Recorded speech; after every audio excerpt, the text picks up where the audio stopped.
This is a special report. Dr. Butar, Shiva, and Mikovits are now calling to arrest Dr. Anthony Fauci as the crisis continues to crush President Trump's economy. Now, at the end of this special report, you will be asked to cast your vote on the fate of Dr. Anthony Fauci, like they did in the days of the Roman Colosseum, with a thumbs up or a thumbs down. Now, a thumbs up means arrest Dr. Fauci. A thumbs down means he walks free. So please reserve your vote until the end of this special report, and you've heard from every doctor. Yes, the calls to arrest Dr. Fauci have amplified across Americans. Millions are out of work, and the economy continues to freefall. Many are pointing the finger at Dr. Fauci and Microsoft founder Bill Gates as the sole cause due to their wildly inaccurate and repeatedly revised pandemic predictions. Now, I had the unique opportunity over the past month to interview several top doctors in their fields who all have come to one conclusion: that Dr. Fauci should be arrested. Dr. Shiva Ayyadurai, he holds 4 degrees from MIT, a doctor. He's also the inventor of email at the age of 14 and a PhD in biological engineering who studies the immune system daily. Dr. Rashid Butar graduated from Washington University with a double major in biology and theology before attending medical school at the University of Osteopathic Medicine and Health Sciences College of Medicine and Surgery. And Dr. Mikovits. She's a cellular and molecular biologist with over 30 years of scientific experience. Dr. Judy Mikovits, she has directed programs on HIV, cancer, epigenetics, and neuroimmune disease with a focus on development of novel drug and diagnostic technologies. All 3 doctors, they may not agree with each other, but there is one thing they can agree on. They all want to see Dr. Fauci behind bars. Now, in this video, I will present their case to the American public, where you will be the judge of the ultimate question: should Dr. Fauci be indicted for the crimes alleged by these doctors? That is what you must make the call on. Thumbs up or thumbs down. Now, on April 16th, Dr. Butar joined me to discuss the current state of the pandemic, and we covered a variety of topics. Some of those topics were deemed too controversial, and YouTube decided to remove the original interview as it approached 7 million views. On April 29th, 2020, BuzzFeed contacted me for clarification on a video I produced on the 19th that included excerpts from that interview, which, according to a spokesperson from YouTube speaking to BuzzFeed, the BuzzFeed reporter, those excerpts did not violate the social media company's policies. Now, in the opening of the interview, Dr. Butar discusses how he believes Dr. Fauci got around the 2015 moratorium on CV testing by transferring $3.7 million U.S. taxpayer dollars to the Wuhan lab to continue that very testing. Take a look. I think you're talking about is the moratorium that was placed, and then $3.7 million from the National Institute of Health was transferred to China so they could continue this research, even though the moratorium. So they basically outsourced this research to China. Is this the same topic we're talking about here? This news is just breaking? Yes, this is exactly right. So it goes back to 2014. The U.S. government decided, based upon certain virologists at that time, saying that, look, there's no justification for this kind of research. There's a potential for it to cause harm, cause a pandemic. So there's no justification for us to do this type of research. So the government passed a moratorium in 2014. Fauci approved budgets to be monies to be sectioned for this type of research. So basically, and I'm getting really, every time I think about this, it gets me really flustered because I'm so angry that he basically broke the law. He more than broke the law. He created this entire cascade that we're seeing with the world shutdown was created by this initial aspect back in 2015. He broke the law. He went against government moratoriums. He's took taxpayer money and he funded research that has now led to the COVID-19. In 2017, he was documented at Georgetown University saying that there will be a pandemic that this presidency will face, that this term will face. How did he know that in 2017 that something was going to happen in 2018, 19, or 2020? You can't predict the market from 3 days from today, what's going to happen. How did he know that there was going to be a pandemic? He stated the president of this president will face a pandemic. The exact quotes, I don't want to say the exact words. You guys have the video footage. My point is that there is no question that there will be a challenge to the coming administration in the arena of infectious diseases, both chronic infectious diseases in the sense of already ongoing disease, and we have certainly a large burden of that. But also there will be a surprise outbreak. There will be a surprise outbreak. There will be a surprise outbreak. When somebody starts making these type of statements, and then they were involved with the breaking of the law to fund the research that American taxpayers paid for, that then goes to Wuhan and now trying to create this diversion and say that it was China. Now, shortly after my interview with Dr. Buttar, it went viral. President Trump's personal attorney and the former mayor of New York City, Rudy Giuliani, appeared on a New York morning radio show and called for an investigation of that very grant. Take a look. There's some very strange things that have to be looked at very carefully. You're absolutely right. China predicted this could happen. China also, for the last 10, 12 years, has been carrying on these experiments, including in this Wuhan laboratory, with animals, and actually making the virus more dangerous, seeing how dangerous the virus can become. Now, you could say that's for scientific purposes, or you could say it's for the purpose of weaponizing it. So back in 2014, the Obama administration prohibited the U.S. from giving any money to any laboratory, including in the U.S., that was fooling around with these viruses. Prohibited it. Despite that, Dr. Fauci gave $3.7 million to the Wuhan laboratory. And then even after the State Department issued reports about how unsafe that laboratory was and how suspicious they were of the way in which they were developing a virus that could be transmitted to humans, we never pulled that money. So something here is going on, John. I don't want to make any accusations, but there was more knowledge about what was going on in China with our scientific people than they disclosed to us when this first came out. I mean, just think of it. If this laboratory turns out to be the place where the virus came from, we paid for it. We paid for the damn virus that's killing us.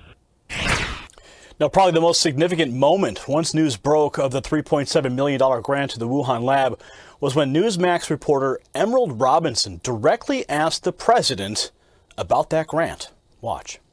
Thank you, Mr. President. U.S. intelligence is saying this week that the coronavirus likely came from a level 4 lab in Wuhan.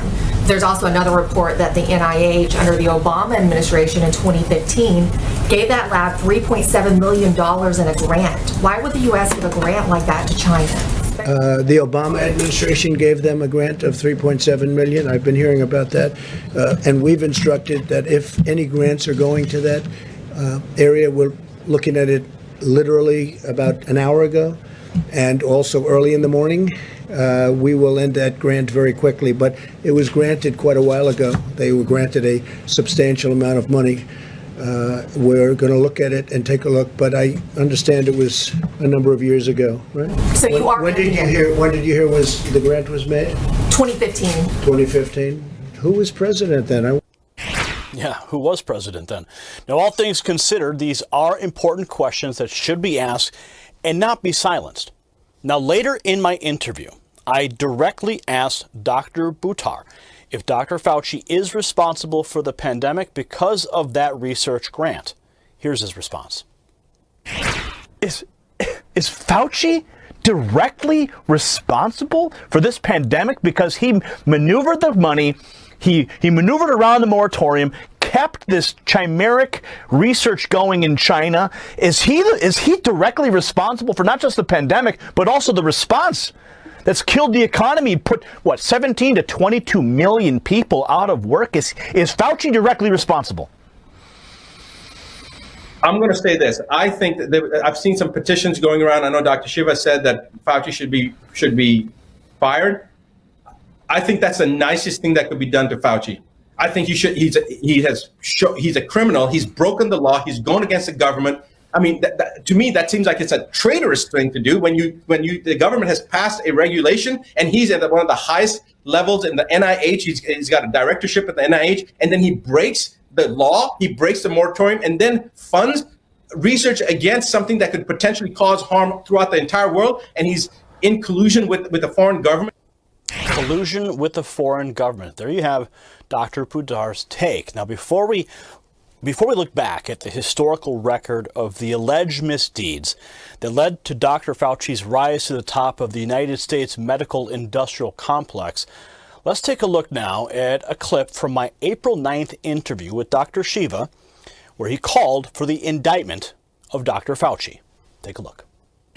Let's talk about Fauci. You know, since we spoke, we ran a campaign to fire Fauci. And I frankly believe this individual should be indicted and should be fired, and all sorts of charges should be leveled at him, because he's essentially been the mastermind of an organization for many, many years across many, many presidents, which has promoted a fake science that the immune system is so weak and that you always characterize some virus as a cause of destruction to the immune system. He did this with HIV and AIDS. And so this is his, probably second or third rodeo. And the goal here is to scare everyone with a fake science understanding that as though the immune system gets attacked by the virus, right? So one of the things we did was we called for his firing and his indictment, and I think close to 40,000 people in a few days signed that petition. I would say we probably have close to 2,000 doctors now, Gary, across the world, because the doctors themselves are recognizing that they are victims of a big pharma medical education system. Now, if you look at a guy like Fauci, I believe he's on the leadership council of the Gates Foundation. He loves the Clintons, and his relationship through the NIH and the CDC and the WHO is this triangle, which, by the way, the Chinese Communist Party and the Chinese CDC is part of. The NIH of the United States funded, even as early as 2 or 3 years ago, $14 million to the Chinese CDC. So the entire cabal here is not about health. It's not about understanding how we boost people's immune systems. So in this entire discourse, that is not what Fauci's been talking about. That's not what the FDA's been talking about. That's not what the WHO's been talking about. That's not what the CDC's been talking about. In fact, you have the Gates, you have Zuckerberg, and you have the Clinton Global Initiative, who are all about vaccines, vaccines, vaccines. So their entire opportunity is, we talked about early, and the trajectory of which I characterized early on is the entire purpose of this is to scare the Jesus out of everyone. So then when next year comes, or even September, October of this year, when the flu season comes, people basically blindly say, yeah, ship me up. Yes, I'll accept a vaccine card. Yes, I'll have to get vaccinated before I get my driver's license. I'm willing to, show my little vaccine card before I go to the gym. Total control. Dr. Shiva clearly knows the end game here. Total control. And the one way you can have total control is by creating total fear, total panic. But as Amelia Earhart says, fear is like a paper tiger. And like the Wizard of Oz, once you peek behind the curtain, you reveal a weak little man. So let us peek behind the curtain, shall we? Dr. Judy Mikovits, she worked directly with Dr. Fauci during the HIV pandemic, and she draws terrifying parallels between then and now. I interviewed her on April 28th, where she declared that Dr. Fauci's rise to the top of the medical industrial complex left millions of dead bodies in his wake, and it would make Joseph Mengele blush. Take a look. I joined the Biological Response Modifiers program under the leadership of Dr. Frank Rossetti's lab. We confirmed the isolation of HIV from saliva and blood that Dr. Luc Montagnier, Nobel laureate Luc Montagnier, had done earlier that year. Our paper was in press. At the time was confidential in press. Dr. Fauci called the laboratory. I'm 25-year-old lab technician. He called the laboratory. I answered the phone, explained that Dr. Rossetti was out of town and would address his concerns when he got back. Dr. Fauci demanded a copy of the paper, which was confidential. That's unethical. I refused to give it to him. He threatened to fire me for insubordination. I didn't budge. He bullied Dr. Rossetti when he came back to town to give him the paper, which his crony Dr. Gallo then copied. He delayed the publications of the confirmation, resulting in the delay of the diagnostics tests and the delay of the immune therapies that could have been used right then to stop the spread of HIV/AIDS. That continued, that resulted in millions of deaths. So you heard her. She believes Dr. Fauci is responsible for millions of deaths. Now, at the end of the interview, I asked her directly, should Dr. Fauci be indicted? Watch. Should Dr. Fauci be indicted? Absolutely. Absolutely, she said. Now, you've heard from each of these doctors. Now, what say you? Should he be indicted? Cast your vote by tapping either thumbs up if you want to see Dr. Fauci indicted, thumbs down if you want to see him walk free. There are two icons directly under the video player window. Then leave your reason why in the comments below. Then simply pass this video along to someone who you think should also cast their vote. Remember, we the people possess the power, so use it. Thank you for watching, and I'll see you at the next report. For the Next News Network, I'm Gary Franchi.